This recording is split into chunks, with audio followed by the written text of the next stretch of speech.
যখন শেখ হাসিনার ক্ষমতার চাপ তাদের উপর গেছে, তারা গর্তে ঢুকে গেছে, গর্তের থেকে আর বের হয়নি। এখন গর্তের থেকে বেরিয়ে আসছে। এখন তারা আমাদেরকে সংস্কারের দিচ্ছে, কি বলে, তালিম দিচ্ছে, সংস্কারের তালিম দিচ্ছে তারা আমাদেরকে। শেখ হাসিনা যাওয়ার এই 15 বছরে আমাদের মধ্যে ছোট ছোট কিছু স্বৈরাচার সৃষ্টি করেছে। আমাদের কথাবার্তায়, আচরণে এরকমের প্রকাশ পাচ্ছে। বাংলাদেশকে কি আমরা কি আবার একটা গাজায় পরিণত করতে চাই? আর একটি যুদ্ধক্ষেত্র আমরা বাংলাদেশকে ঠেলে দিয়ে যেতে চাচ্ছি? বিনিয়োগের একটা স্বর্গরাজ্য হয়ে যাচ্ছে বাংলাদেশ। গত 10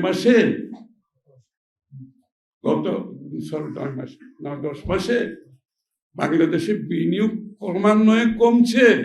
যে পলায়ন, ফ্যাসিস্ট স্বৈরাচার পলায়ন করার পরে বাংলাদেশের মানুষের মনোজগতে যে পরিবর্তন আসছে, সেটাকে আমরা বাস্তবায়ন করতে পারবো, আমরা ধারণ করতে পারবো, সেই বিষয়টা গুরুত্বপূর্ণ আজকে আমাদের জন্য। তাই আমাদেরকে বাংলাদেশের মানুষের যদি মালিকানা ফিরিয়ে দিতে হয়, তার মূল ভিত্তি হচ্ছে, তার বাহক হচ্ছে যে একটি নির্বাচনের মাধ্যমে বাংলাদেশের গণতান্ত্রিক অর্ডার ফিরিয়ে আনতে হবে। এর কোনো দ্বিতীয় অল্টারনেটিভ নেই।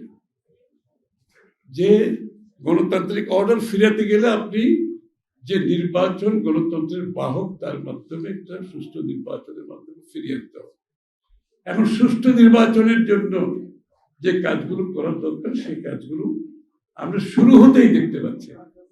আমরা সেই কাজের আশেপাশে নাই, কিন্তু আমরা যেই কাজগুলো করতে চাচ্ছি সেটা মনে হচ্ছে ক্রমান্বয়ে বিগত দিনে যেগুলো আমরা দেখে আসছি, মনে হচ্ছে একটা ভিন্ন রূপে আবার সেই কথাগুলো আমাদের এখানে, আমাদের মধ্যে একটা কনভারসেশন এটা চালু হয়ে গেছে। এখানে সংস্কারের কথা বলা হচ্ছে। এখানে যারা বসে আছে সব সংস্কারের লোক। আমরা 31 দফা সংস্কার দিয়েছি, তার আগে 27 দফা বিএনপি সংস্কারের প্রস্তাব দিয়েছে, তার আগে 7 বছর আগে দেশনেত্রী বেগম খালেদা জিয়া ভিশন 2030 মাধ্যমে সংস্কারের প্রস্তাব দিয়েছে। তখন এখন যারা সংস্কারের কথা বলেছে, এদের কারোর চেহারা আমরা দেখিনি, আর এদের অনেকে রাস্তায়ও ছিল না। এরা এখন যারা বড় বড় কথা বলছে, এর বেশিরভাগ লোককে চেহারা দেখিনি আমরা আন্দোলন সংগ্রামে। আর এদের মধ্যে কেউ তো মাঝে মধ্যে চেহারা উকি ঝুঁকি মেরেছে, যখন শেখ হাসিনার ক্ষমতার চাপ তাদের উপর গেছে, তারা গর্তে ঢুকে গেছে, গর্তের থেকে আর বের হয়নি। এখন গর্তের থেকে বেরিয়ে আসছে। এখন তারা আমাদেরকে সংস্কারের দিচ্ছে, কি বলে, তালিম দিচ্ছে, সংস্কারের তালিম দিচ্ছে তারা আমাদের। আরে শেখ হাসিনা যাওয়ার আগে তো বাংলাদেশ, শেখ হাসিনা পরবর্তী বাংলাদেশ কি হবে, এটাকে তো মাথায় রেখে আমরা সংস্কার প্রস্তাব দিয়েছি। হাসিনা পরবর্তী কিভাবে বাংলাদেশ চলবে, নতুন বাংলাদেশ আমরা গড়ব, এটাকে মাথায় রেখে আমরা সংস্কার দিয়েছি। আমরা নতুন করে শেখ হাসিনা যাওয়ার পরে সংস্কারের কথা বলছি না তো, আমরা সবাই মিলে এই সংস্কারগুলো আমরা করেছি। 27 দফা বিএনপির ছিল। আমরা যখন যুগপথে আমরা ঐক্যবদ্ধ হয়েছি, তখন ওনাদের মতামতের প্রত্যেকে এটা 31 দফায় নিয়ে যাওয়া হয়েছে। এবং 31 দফার সংস্কার বাস্তবায়নের জন্য আমরা যে আগামী নির্বাচন পরবর্তী জাতীয় সরকার গঠন করে 31 দফা বাস্তবায়ন করব, সেই কোথাও বাংলাদেশের মানুষের সামনে তুলে ধরা হয়েছে। এবং সবচেয়ে বড় কথা হচ্ছে 31 দফা নিয়ে আমরা গ্রামে গঞ্জে যাচ্ছি, শহরে শহরে যাচ্ছি, লোকজনের কাছে তুলে ধরছে 31 দফা।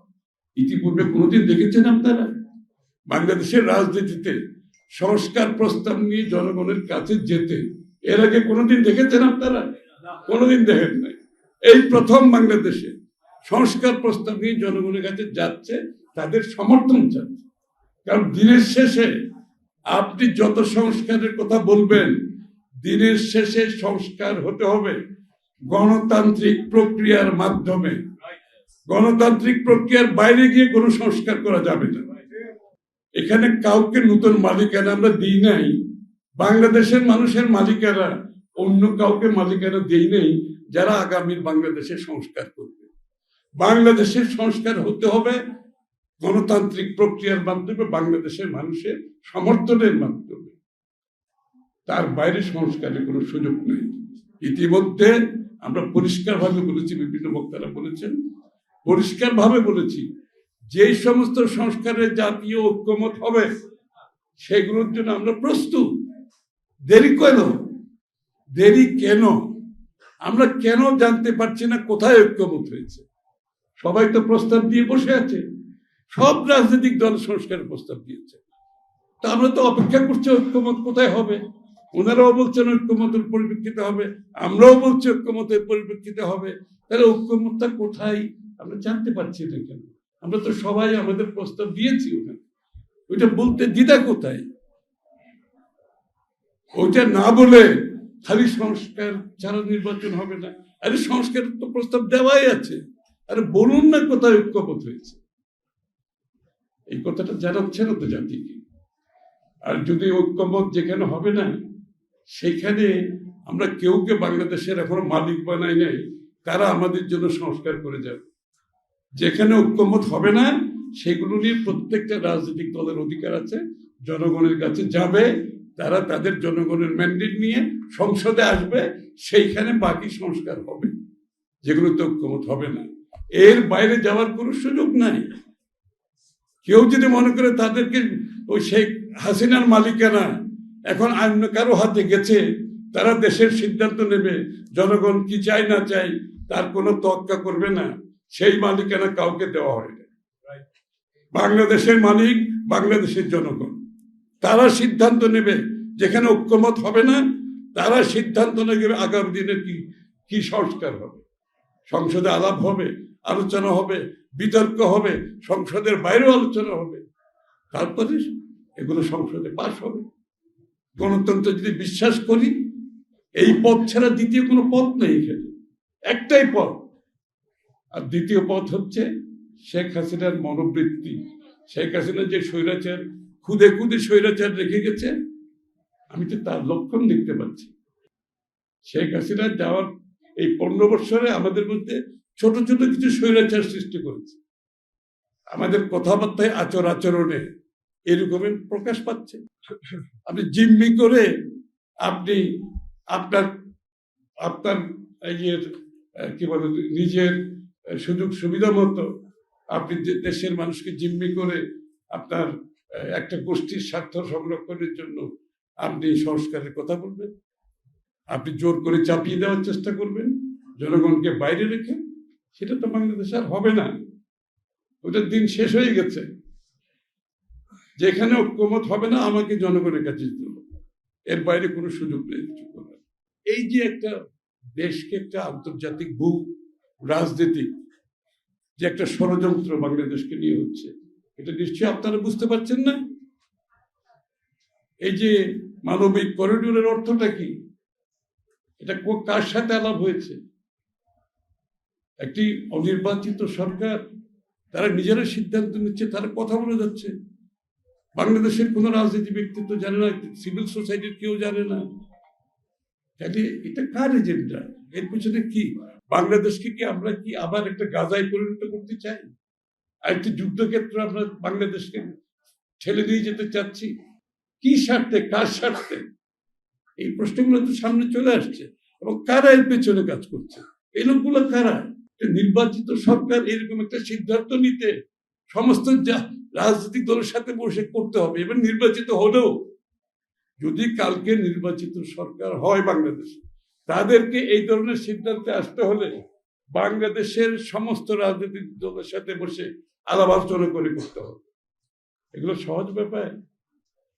একটার পর একটা সিদ্ধান্ত, এই যে বিনিয়োগের, এই যে একটা মানে মনে হচ্ছে একটা নির্বাচিত সরকার দেশ চালাচ্ছে, আচার আচরণের ভাবভঙ্গি, কথাবার্তা এরকম, যেখানে বিনিয়োগের একটা স্বর্গরাজ্য হয়ে যাচ্ছে বাংলাদেশ।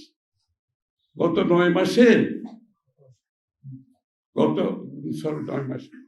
মাসে বাংলাদেশে বিনিয়োগ ক্রমান্বয়ে কমছে। আর এখানে আমাদেরকে বিনিয়োগের কি বলে একটা সার্কাস দেখানো হচ্ছে। মানে কারণ নাম বলতে চাই না আমি, কারণ কেউ তো বোকা না। যতদিন বাংলাদেশে নির্বাচিত সরকার না আসবে, কোনো বিনিয়োগ বাংলাদেশে কোনো বিনিয়োগকারী সেই রিস্ক এখানে নেবেন। এটা ওয়ার্ল্ড ওয়াইড বিনিয়োগের চিত্র হচ্ছে এটা। তারা দেখতে চাইবে বাংলাদেশে একটা স্থিতিশীল সরকার আছে কিনা, নির্বাচিত স্থিতিশীল সরকার আছে কিনা। বিনিয়োগ কোনো শর্ট টার্ম ব্যাপার না, এটা লং টার্ম ব্যাপার।